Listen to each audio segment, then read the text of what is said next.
Mwaka 1991, jamii ya wanasiasa waliokuwa wakidhani kuwa chama cha KANU kilikuwa na utawala dhalimu walibuni vuguvugu la FORD, yani Forum for the Restoration of Democracy. Wananchi wa mbali na karibu wakapanda basi walohisi kuwa ni la ukombozi, maskani yao kusikia sauti ya demokrasia yakawa katika uwanja maarufu wa Kamkunji. Waasisi wa vuguvugu hilo Jaramogi Oginga Odinga, Masinde Muliro, Joseph Martin Shikuku, Philip Gashoka, Ahmed Bamariz na George Nthenge walikuwa na vifua vya ujasiri. Kutoka leo kama mmoja wetu anawawa, sisi lazima zote milioni 23,999 lazima tuulize. Kilio kikuu kikawa ni demokrasia. Ile demokrasia niliyosema mwaka wa 89 tarehe 24 ya kuwa demokrasia imeondokea katika dirisha, lakini siku ya leo tarehe 16 demokrasia ya Wanakenya imerudia katika mlango wa mbele. Wakati wa juhudi hizi, Kenneth Stanley Njiru Matiba alikuwa Uingereza baada ya kutiwa kizuizini na aliyekuwa mwanasiasa Charles Rubia, ambao wote waliathirika kiafya. Wakati huu dhamira ilikuwa ni kukiondoa chama cha KANU mamlakani, na waasisi walikuwa na sababu mbalimbali za kufanya hivyo. Our group was of the young Turks, the lawyers were actually led by Paul Mwita, and Mwita was also the lawyer for both Kenneth Matiba and Charles Rubia. So when the two politicians were expelled from KANU and Matiba from the cabinet, they wanted to hold public rallies, and they were ready to challenge. So they went to Paul Mwita and asked him to draft a letter for them to the president, telling them that they intended to exercise their right to associate and hold a public rally. So Mwita drafted that letter. It was signed by Matiba and Rubia, and it went out. And of course, Moi panicked. And from then on, actually, the momentum for change was heightened. Bahari ya upinzani ilichafuka baada ya mzozo wa uongozi kuchipuka wa kutaka kujua atakayegombea urais katika uchaguzi wa mwaka 1992 baada ya rais wa siku hizo Daniel Toroitich arap Moi kuondoa kifungo cha katiba cha 2A kuruhusu Kenya kuwa na mfumo wa vyama vingi vya kisiasa. Tukitaka kuimarisha chama cha KANU kijulikane kama ni chama safi kinachozingatia yale yote mambo mema na mazuri, lazima tuangalie kwamba tunasafisha. Na kusafisha sio kusema kusafisha na kuna FORD ndani yake. Kitu mimi nauliza nyinyi leo, ili tuone hawa walio katika siasa, wale walio watumishi wa serikali, sisi tuseme kwamba tufungue, tuondoe ile section ya katiba ya Kenya ya 2A. Mwaka huo huo Disemba, Mwai Kibaki ambaye alikuwa waziri katika serikali ya rais mstaafu Daniel Toroitich arap Moi kwa siku nyingi, akataka kuangaza Kenya kwa kubuni chama cha Democratic Party. Baadhi walimuona kama mtu aliyetaka kugawanya upinzani, naye akajigamba kuwa ukabila si sehemu yake. If a party is to be called a tribal because its leader comes from a particular tribe, then all parties would be declared tribal and KANU would be declared Tugen. So, KANU party is Tugen. It's a Tugen party. It's a fact. Yes. Where has it got anybody in Central Province other than Kamodho?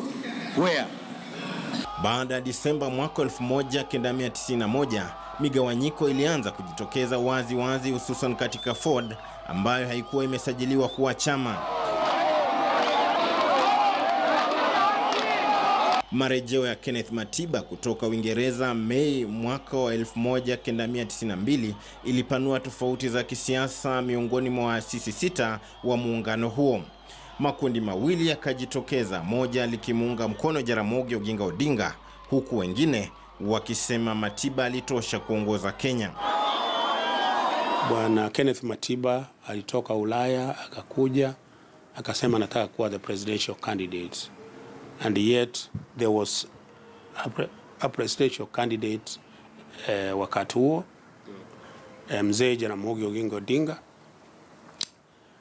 Kwa hivyo kwa wale tulikuwa huko kwa Ford tuliona ni vema huyu mzee awe presidential candidate, lakini kulikuweko na fikira zingine na wengine wakapasua Ford, wakaingia Ford asili. Chama cha KANU kwa wakati huo kilikuwa kikifuatilia kwa karibu nyufa ambazo zilikuwa zimeanza kujitokeza katika nyumba ya upinzani.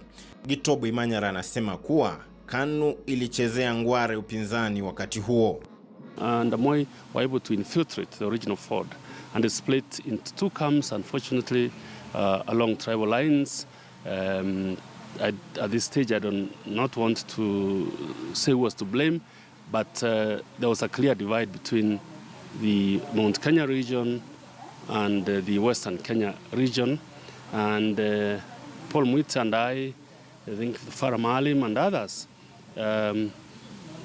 recognize that Jaramogi's struggle for liberation of Kenya was never tribal-based, and particularly when we remembered that he had in fact refused the entreaties from the British government to lead Kenya into independence when Kenyatta was in prison, restricted.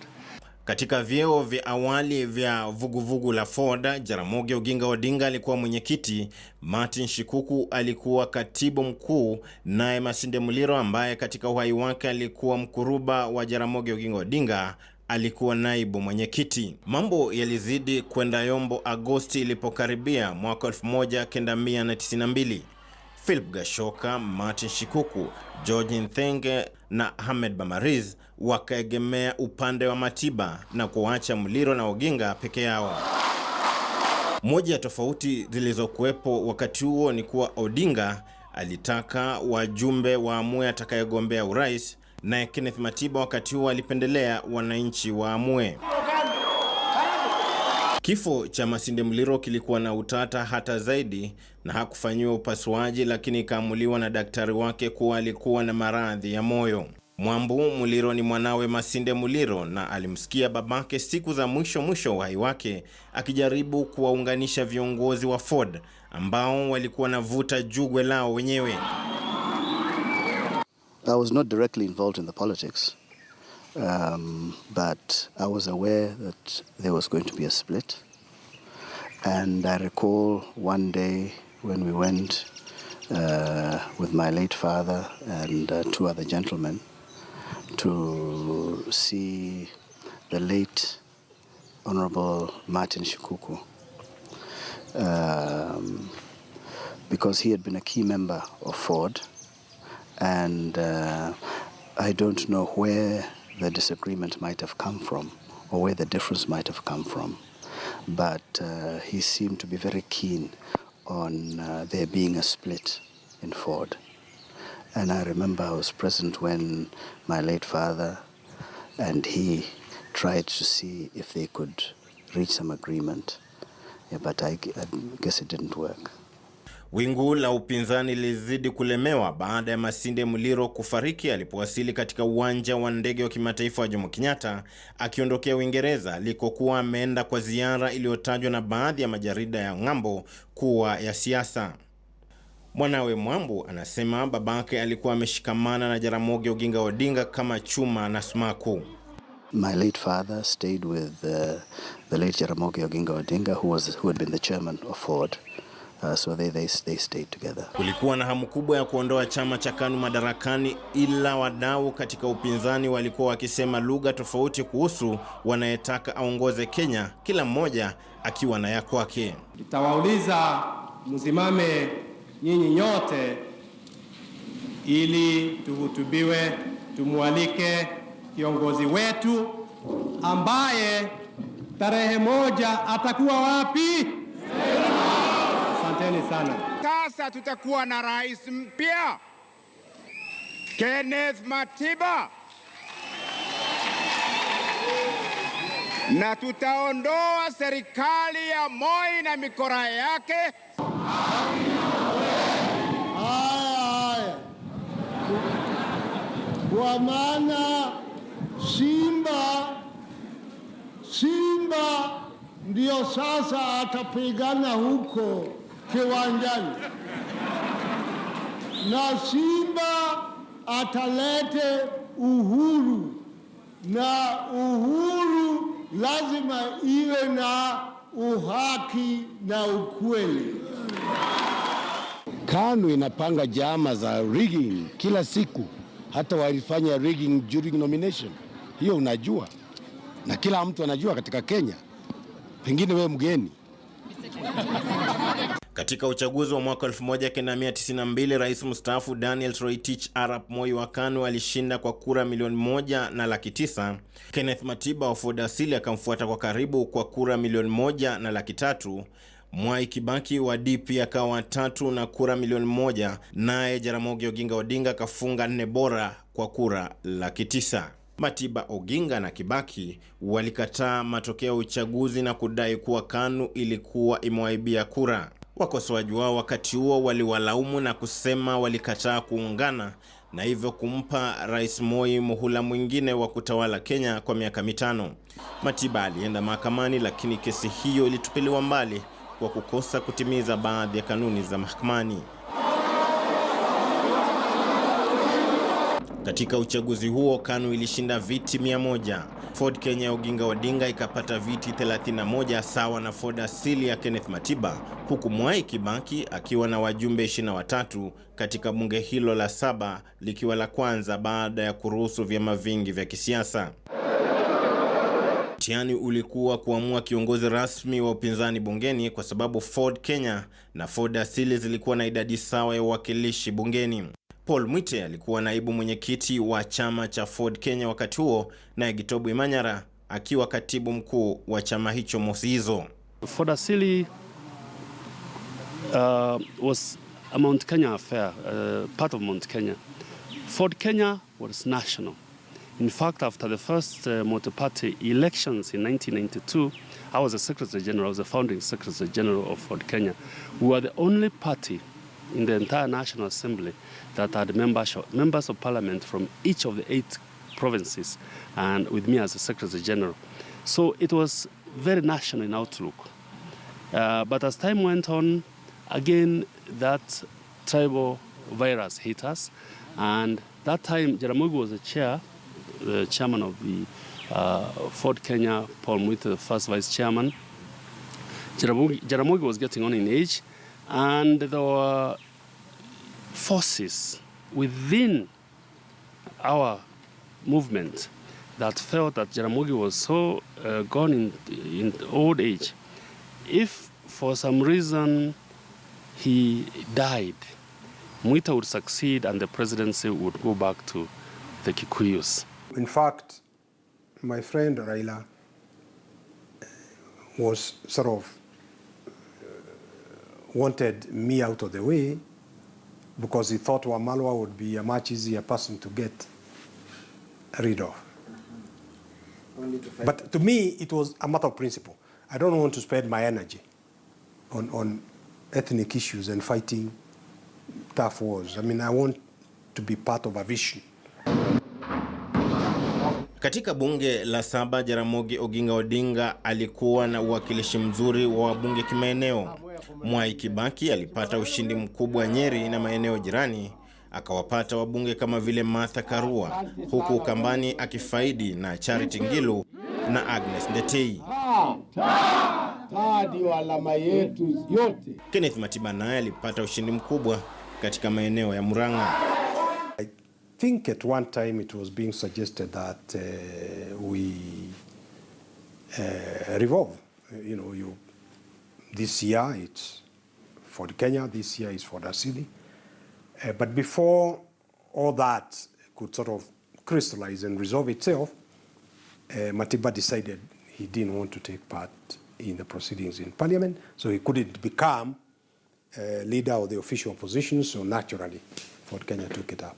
And Jaramogi became the official leader of the opposition. Kifo cha Jaramogi Oginga Odinga mwaka 1994 kiliumbisha si tu chama cha Ford Kenya, bali pia upinzani, kwa sababu alikuwa kiongozi rasmi wa upinzani. Wakati huo Paul Mwite, ambaye alikuwa naibu mwenyekiti wa kwanza wa chama cha Ford Kenya, alikuwa amehama, na Profesa Anyang' Nyong'o vile vile alikuwa safarini kuondoka katika chama hicho. Ile shairi ya Ford Kenya. Mikoba kijana alichaguliwa kumrithi Jaramogi Oginga Odinga bila kupingwa kuwa mwenyekiti wa chama. James Orengo akamshinda Raila Odinga katika cheo cha naibu wa kwanza mwenyekiti, naye Profesa Rashid Mzee aliyekuwa mbunge wa Kisauni akawa naibu wa pili wa mwenyekiti. Lakini Wamalwa alipochukua hatamu akapata upinzani mkubwa kutoka kwa Raila Odinga, ambaye alitaka kutoa uongozi wa chama hicho. Mkutano ukaandaliwa huko Thika mwaka 1995 chini ya mpatanishi Askofu Manasseh Kuria. Wamalwa alikuwa na kundi lake sawa na Raila Odinga. Mzozo ukawa mkubwa na ghasia zikazuka. Wafuasi wa Raila wakaondoka baada ya makabiliano.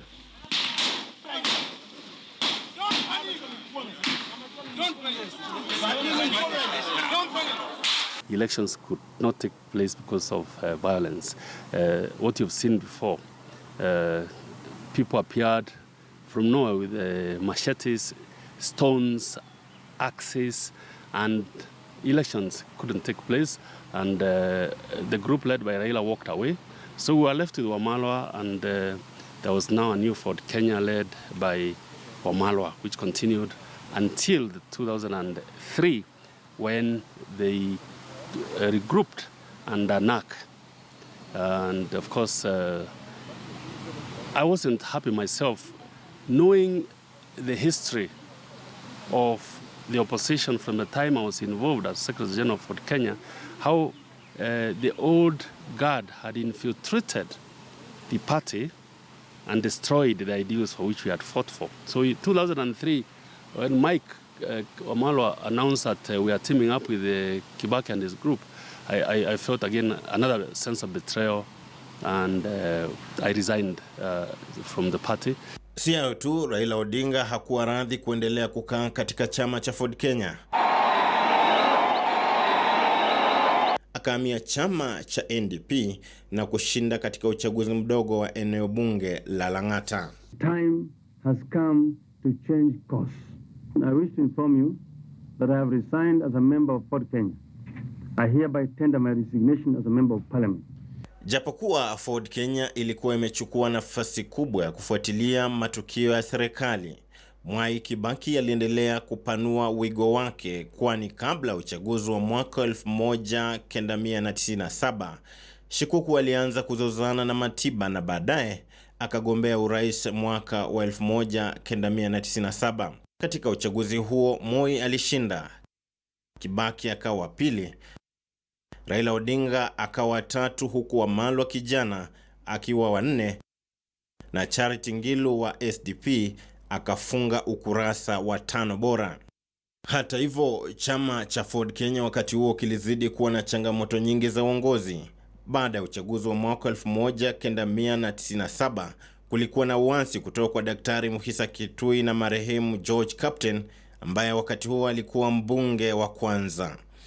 Walikuwa wakikosoa ushirikiano wa Malwa na rais mstaafu Daniel Toroitich Arap Moi. Hata hivyo, chama cha Ford Kenya mwaka 1998 kupitia kwa James Orengo kiliwasilisha mswada bungeni wa kutokuwa na imani na serikali ya rais wa siku hizo Daniel Toroitich Arap Moi, aliyekashifiwa kwa kutowajibika, huku ufisadi ukikithiri nchini.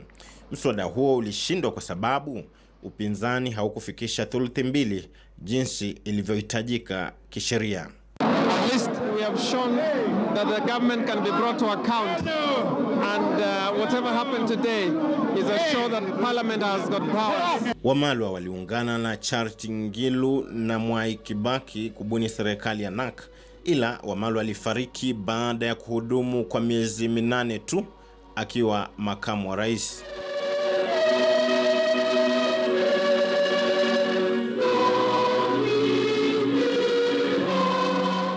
Urithi wa Ford Kenya ikawa kamba ya mvutano kati ya Mskari Kombo, Muhisa Kitui na Daktari Noe Kesa. Kura zilipopigwa, Mskari Kombo akawa bosi wa chama hicho. Nataka kumpongeza mwenzangu Mheshimiwa Mskari Kombo kuchaguliwa kwa kura nyingi sana kama chairman wa Ford Kenya. We are nurturing a new sense of democracy when we can sit together and tell ourselves we must quickly demonstrate to our followers that we are not at war with each other. I want to lead this party with the vision of Jaramogi Oginga Odinga and the courage and principles of Pius Masinde Muliro and the eloquence and moderation of Michael Wamala Kijana. Kombo alikumbwa na msukosuko wa uongozi na hata akapinduliwa siku moja na aliyekuwa mbunge wa Malava marehemu Soita Shitanda mwaka wa 2006, ila mahakama ikabatilisha hatua hiyo. Honorable Karanga and Honorable Kibunguchi have been variously quoted extensively on what they were scheming, plotting and conspiring to do against the party. Equally, Honorable Shitanda, who is a candidate, is the one who chaired the illegal meeting today. Lakini hamu ya kuongoza Ford Kenya ikamuingia Eugene Wamalwa na Moses Wetangula. Baadaye Wetangula akapata wenyekiti wa chama hicho. Yeye pia anadhania Ford Kenya iliharibiwa na mtangulizi wake Mskari Kombo. Wakati Wamalwa alipotuacha kama chama, Ford Kenya ilikuwa na wabunge karibu 25 hivi. Big party at the time in a parliament of 290. No, 220, 210, then nominated 12. Wakati huo, sisi tulifikiria ya kwamba tungesaidia Mskari Kombo aendeshe historia ya chama vile Wamalwa alikuwa amefanya. Ili chama endelee kukua, chama ende kunawiri na chama ipate umaarufu. Mskari Kombo alipochukua chama, matokeo yake ilikuwa kinyume na matarajio ya wengi. Mimi binafsi nilisupport Mskari Kombo against Muhisa Kitui na Noah Wekesa. Ndio walitaka kumrithi Wamalwa wakati huo. I think that's one of my most costly mistakes in my political career. Kusupport mtu ambaye alikuwa anakuja kuangusha chama. Tulipoenda uchaguzi, chama kilifanya vibaya sana. Kwanza, kosa la kwanza tuliungana na PNU. Wengi wetu tukawacha chama chetu tukasimama kama PNU. Cha pili, tulisahau ya kwamba chama lazima kiendelee kubishana na vyama vingine. Kombo was just a nice guy. Akikaa hapo basi mambo inakuwa sawa mpaka chama ikakuwa na mbunge mmoja peke yake. What happened, like in all Kenyan political parties, when it was under Jaramogi, it was Nyanza based. When it was under Mike Wamala Kijana, it was Western Kenya based, Bukusu based. And Wamalwa wasn't forceful, and he let the party become localized. It was seen now as a Luya, not just a Luya, but really as a Bukusu party, and that tag killed it. It never really succeeded, and it's only recently under Moses Wetangula that it is now come back to claim a national outlook under the NASA coalition. Henry Obocha ni mbunge wa zamani wa Ford Kenya na anafafanua namna upinzani hususan chama cha Ford Kenya kilivyokuwa wakati huo. Wale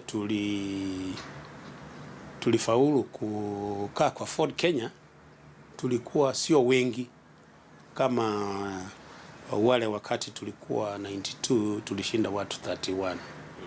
Kwa sababu wabunge wengi wa Luo Nyanza waliingia kwa NDP. Yeah. Wengine ambayo walikataa walipoteza viti yao kama mzee Acheng Oneko. Jambo ambalo ni muhimu kutaja vile ni kwamba Michael Wamalwa kijana na Masinde Muliro wametajwa kuchangia kwa nafasi kubwa kwa upinzani tangu mfumo wa vyama vingi vya kisiasa. Michael kijana Wamalwa was a very personal, close friend of mine. I was in the original group that went to search for him in Trans Nzoia in his wheat farm to come on board to expand Ford Kenya, particularly after the death of Muliro. And we developed a friendship over the years. And even when Ford Kenya broke up and during the Raila Wamalwa divide, I went with Wamalwa. So I never had any disagreements with him. Even before he left for London, we were talking. I talked to him in London Hospital. It's unfortunate that he died before we could judge whether he achieved the purpose or not. Naweza kusema mambo mengi, historia vyama. Mnajua Masinde Muliro aliweka Jaramogi, Matiba, Bamaharis, Ndenge pamoja wakawa na Ford kwa sababu alikuwa anataka kufanya kazi na Wakenya wengine. Mnajua Wamalwa kijana alitembea na Kibaki na Ngilu na wengine kwa sababu alikuwa anataka kufanya kazi na Wakenya wengine. Wamalwa kakira for the first time tukafika karibu kwa mlango ama namna gani? Japokuwa kuna vyama vingi vya siasa wakati huu, Ford Kenya inasalia kuwa mojawapo ya vyama vyenye ufuasi mkubwa ambavyo vimekuwa tangu mfumo wa vyama vingi ukubaliwe nchini mwaka 1991. Paul Nabiswa, KTN News.